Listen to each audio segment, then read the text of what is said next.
আমাকে প্রপোজ করে, তাই? কিন্তু যখন আমি অ্যাকসেপ্ট করতে যাই তারপর তখন আমার ফুফাতো ভাইয়ের কথা মনে পড়ে। সিরিয়াসলি কেউ যদি তার প্রপোজ করে, তার প্রপোজ অ্যাকসেপ্ট করার আগে মনে করে ফুফাতো ভাইয়ের কথা মনে পড়ে যায়, কারণ ফুফাতো ভাই তো লাগাইছে আগে পরে, তাই না? আমি বুঝি না, এটা দেখে কে প্রপোজ করে সেটা বলো আগে। নিজের কি সে রূপসী রাজকন্যা মনে করে? Are you comedy me? চাঁদ দেখার জন্য এত কষ্ট করে রাতের আকাশ দেখার কি দরকার? আমাকে দেখলে তো হয়। ও, চাঁদ দেখার জন্য এত কষ্ট করে রাতের আকাশ দেখার কি দরকার? তাকে দেখলেই তো হয়, সে নিজেকে চাঁদ মনে করে, ভাবা যায়? আরে বোন, চাঁদ তোর মতো কালা না। বন্ধু কালা আছেন, তোমার লাগি মন করে আনচান টুনুন টুনুন টুনুন। অনেক ছেলে তো আমাকে প্রপোজ করে, আমি বিশ্বাস করি না। যখনই আমি অ্যাকসেপ্ট করতে যাই তখনই আমার খালাতো ভাইয়ের কথা মনে পড়ে।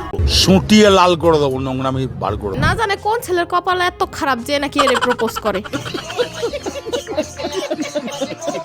অনেক ছেলে তো আমাকে প্রপোজ করে। আর বোন থাম থাম, নিজের চেহারাটা একটু আয়নার মধ্যে একটু দেখে আসি যে কিরকম দেখা যাইতেছে।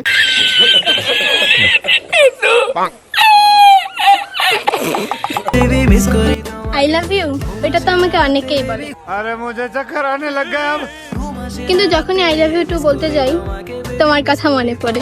अम्मा बहन पे आ जाऊंगा मैं इनकी। যে নাকি আই আই লাভ ইউ করে, সে বুঝে না এর 12 বিঘা জমিতে যে কতজনের জায়গা দিছে, তাহলে সে কোন হিসাব করে সে আই লাভ ইউ করে? औरत का चक्कर बाबू भैया, औरत का चक्कर। তারপর আবার তোমার কথা মনে পড়ে। গাইস, তোমাদের ইঙ্গিত করে বলছে যাও যাও যাও, অ্যাডভান্স বুকিং করে নাও, তার মনে জায়গা এখনো খালি আছে।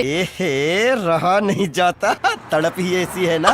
আর আমার ভিডিওতে একটা লাইকও দিয়ে দিও গাইস, আমি এত কষ্ট করে তোমাদের জন্য ভিডিও বানাই, আমার ভিডিওতে লাইক কেন করো না তোমরা? আর ভালো একটা কমেন্ট করে তো দিতে পারো, আজকে আমার কমেন্ট দিয়ে আমাকে কেমন দেখা যাইতেছে।